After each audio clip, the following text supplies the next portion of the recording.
I have motoed and I have camped, but I've never motocamped. Until today.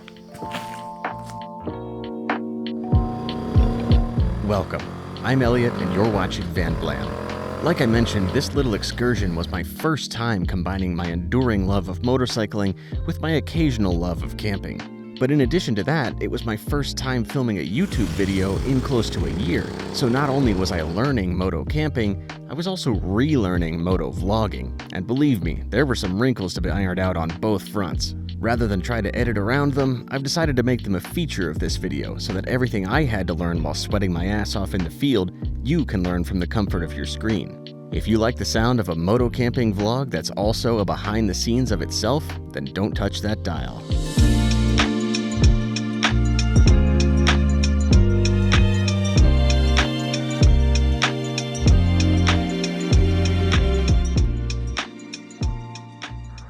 This little trip begins in Washington, D.C. Technically, all my trips begin here because I live here, but I wanted to start this video here to illustrate just how close to home tonight's campsite is. My first motocamp is not going to be some far-flung off-the-grid excursion, but rather a simple overnighter at a National Park Service campground. This will be sort of a shakedown to work any kinks out of my new motocamping setup. I've spent the past year or so slowly replacing all of the camping gear that I had used since way back in my Boy Scout days with an ultralight setup that all fits inside this Dolomite 30-liter top case on my Triumph Speed Twin. And today we're going to test it all out. I left the house about 20 minutes ago and I've already sweated through my gear. Let's get the hell out of this swamp and into the woods. The eagle-eyed among you might have already spotted our first motovlogging related wrinkle. That's right, when recording that little in-helmet intro, I didn't realize that I'd forgotten to plug my helmet mic into my GoPro. The audio you just heard was actually recorded in a parking lot later that day. Technically, all my trips begin here because I live here. Here's what it really sounded like on site. Technically, all my little trips begin here because I live here. Try and see if you can figure out how long it took me to realize my mistake and plug the mic in. Up until that point, all dialogue is dubbed. Our destination is Prince William Forest Park. Should be about an hour and a half on the freeway, traffic willing.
that flyby shot came out pretty nice, but you better believe I forgot to stop my helmet cam while I was setting it up.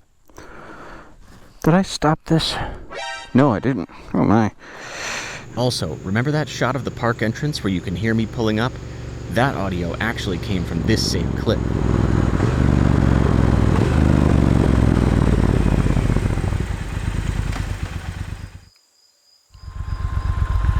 This is us, Oak Ridge Campground.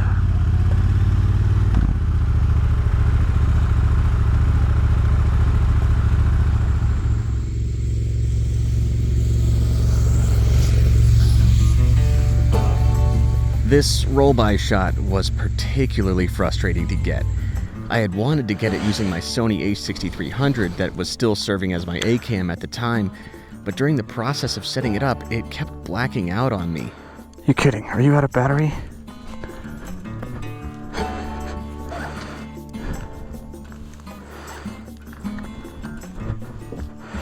At first I thought the battery had died, but that wasn't it. What the hell? And then I thought maybe the camera was overheating, which was a very real possibility given the summer-like weather. Are you too hot? But that wasn't it either. Eventually I gave up and got the shot using my cell phone. Later on, after I'd had time to cool off, my brain started working again and I realized the problem. The a6300 has a small sensor that detects when you've lifted the camera to your eye, so it knows when to switch from the rear display to the electronic viewfinder. The cable from my Rode microphone was hanging in front of that sensor, causing the camera to switch to EVF and turn the rear display off. It was working as intended, I was just too sweaty and flustered to remember that I'd set the camera to auto EVF mode at some point. This is so frustrating. Did it overheat? I mean, it didn't feel hot, and I didn't get the temperature warning on the screen. Oh, and by the way, the reason I have footage of all this is because I had once again forgotten to turn off my helmet cam. Am I still rolling? Anyway, I'm sure you're as ready to get to camp as I was.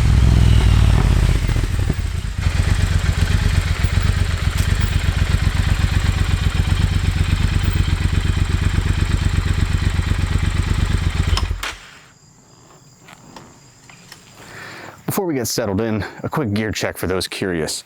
The jacket is the Revit, not the Nautilus. The jacket is the Revit, God, what, I just said it. Eclipse. The jacket is a Revit Eclipse. It is the first week of October, which here in DC is still very much mesh jacket season. It's technically fall, but that just means that the weather has gone from extremely hot and humid down to very hot and humid. The gloves are the Indy Ridge denim and leather gloves, a pretty cool take on a summer glove that I've been enjoying since last year. Climb K43 jeans, which are by far my favorite casual riding pants, and the Indy Ridge Crow boots. They too pass for streetwear and most importantly are waterproof.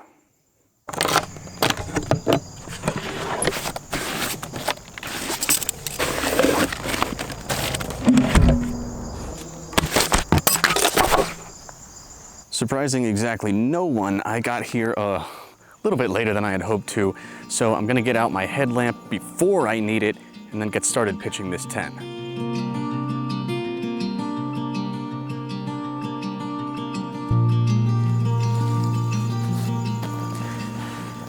The official vanblamm Motocamping tent is the Big Agnes Copper Spur. It's an ultralight, single-person, freestanding bike packing tent. It's a nice tent, but after a decade of borrowing my dad's REI quarter dome, I was happy to upgrade.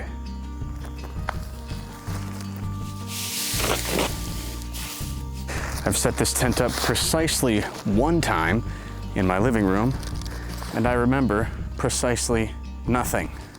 Why did I tie this closed?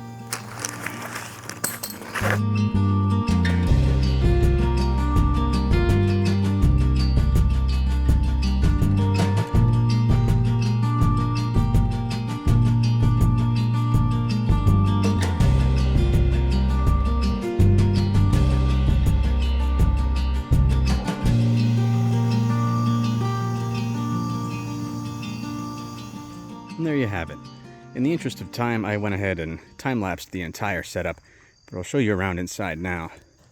Into the Copper Spurs little garage here. I have this Sea to Summit Spark sleeping bag on top of a Thermarest sleeping pad. This is one of those ones that's like semi-inflatable where you just open the little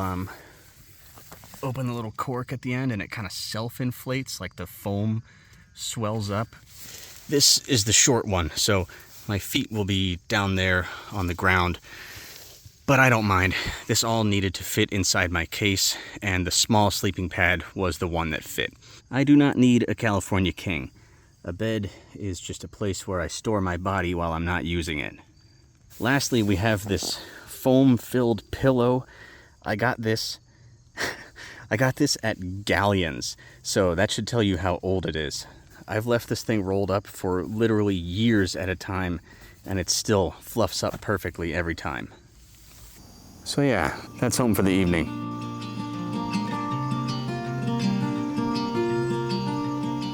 I'm gonna go gather a little bit of firewood while I still have the time, and then get started on dinner.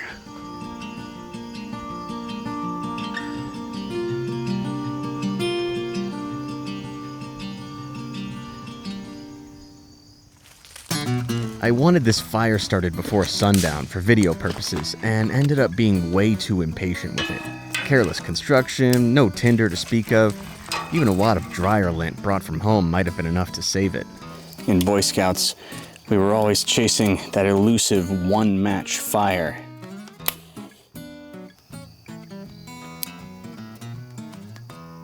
It rarely happened. Not only was this not a one-match fire, it wasn't even a 20-match fire. Well, this is embarrassing, but I'm gonna keep it real with you guys. I couldn't start a fire. Adding insult to insult, I forgot that I was zoomed in a little, and the A6300 doesn't have a flip-out selfie screen, hence this lovely chin shot as I confess my failure. I would say just go ahead and revoke my Eagle Scout card, but I already lost that a couple years ago when my wallet flew out of my pocket as I was riding the Jersey Turnpike. In case any gravy seals are thinking about lighting me up in the comments, here's a serviceable campfire I started just a couple weeks later using only flint and steel. And some dryer lint.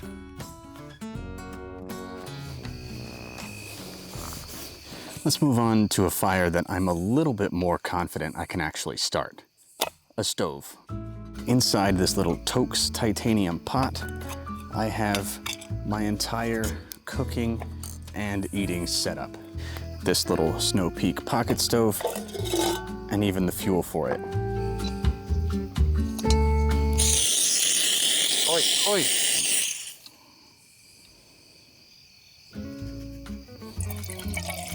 What is for dinner, you ask?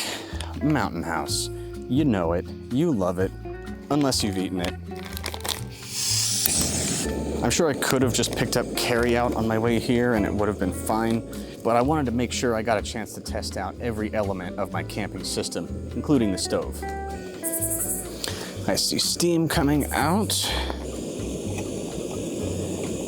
That would be a boil. Righty-tighty. Things like this, you know, fumbling with the stove, the debacle with the fire, and getting my timing a little off. These are why I did this trip. I would rather make these mistakes now than in prime time. All right, that felt like about 8 minutes. Let's see how we did. I find that anytime I'm traveling alone, if I'm going to get homesick, it's gonna happen on the first night. Sometimes even if it's only a one-night trip like this one. So to account for that, I chose a Mountain House flavor that reminds me of home, beef stroganoff, which is arguably Coda's signature dish.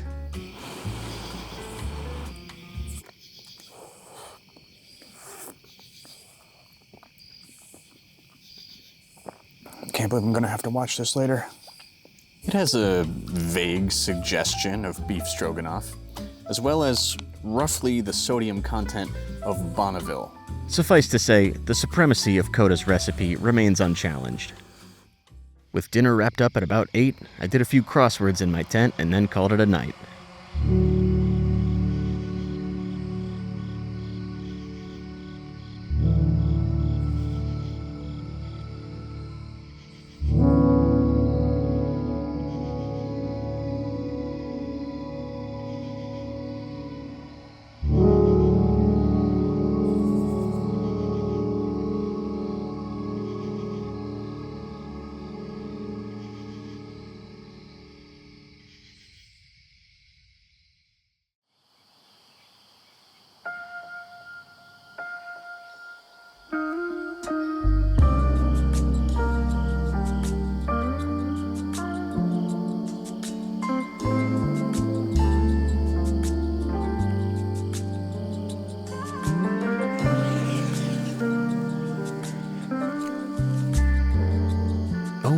like it's me waking up and leaving my tent for the first time that day.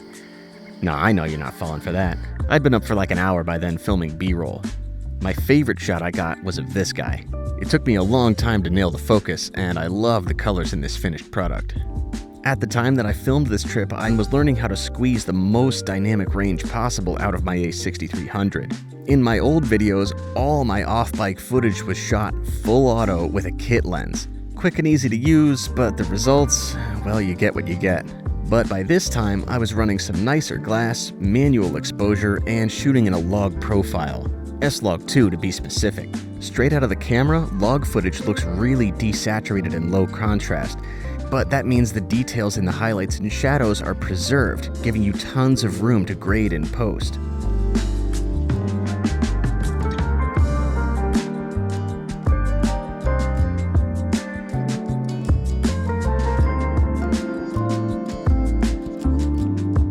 I'm still working on figuring out how to get my Sony footage to match my GoPro footage a little more closely.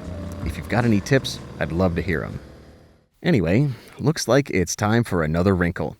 There's no audio in this clip. This one is the worst kind of mistake because I learned nothing from it. I have no idea what happened here. Whatever it was, it's a bummer because you're missing a good bit I had about this coffee. I'll just have to do it again next time I go motocamping. After that, I filmed the opening shot of this video, and then it was time to break camp.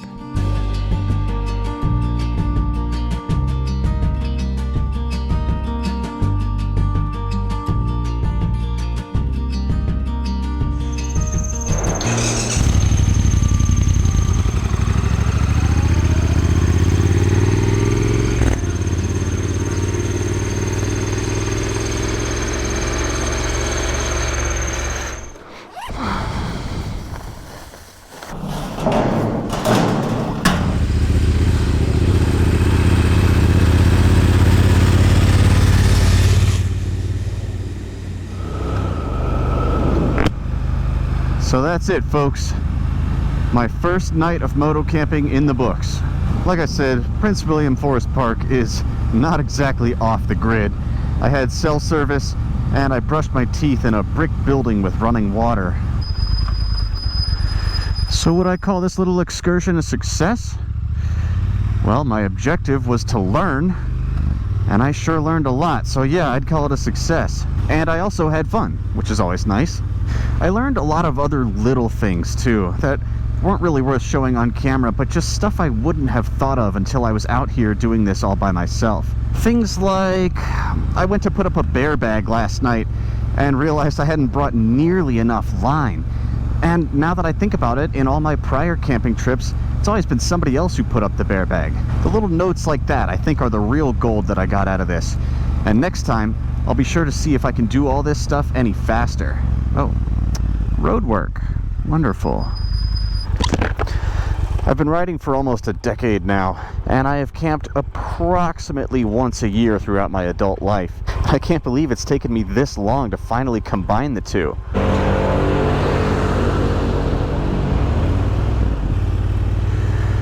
Motocamping is something I've always been interested in, and it was actually something that I saw myself doing when I chose the Honda CB500X as my first motorcycle. But then I got bit by the supersport bug shortly after that, and that derailed all my outdoorsy riding plans. Now that I know I have a setup that works for me though, I'm hoping I'll get to show you guys some more motocamping adventures in the not too distant future.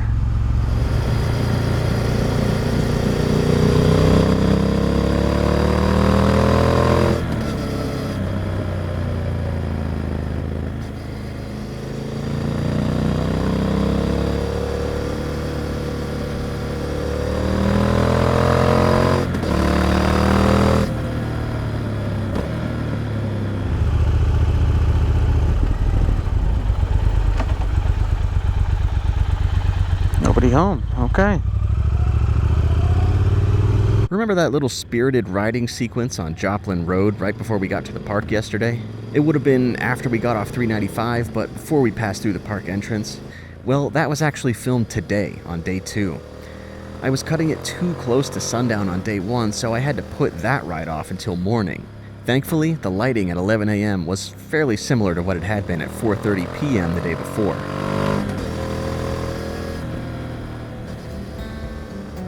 I may have chosen Prince William Forest Park for its developed amenities and proximity to home, but it was actually a pretty nice spot to camp. I took off work to do this and really enjoyed how deserted the place is on a Monday night. I even went back to the same campground with my friends about a month later, and we had a blast and much nicer fall weather. I'm sure I'll camp here again, and when I do, I might even make a video about it that doesn't go off the rails every other minute. And just like that, we are back home in DC. Took us, the light just came on, took us less than a tank of gas and about 22 hours. I want to thank you all very much for coming along with me. If you've stuck around until the end of the video, then you are the real Van Fam. Sound off in the comments below so I know you're here. Gee whiz, dude. This is why I don't make videos when I ride downtown, guys. Let's wrap this up before I end up in somebody's bumper. What is going on here? If you enjoyed this video, be sure to give it a thumbs up. Until next time, I'm Elliot, you ride safe, and I will see you back here for the next video. Thanks for watching.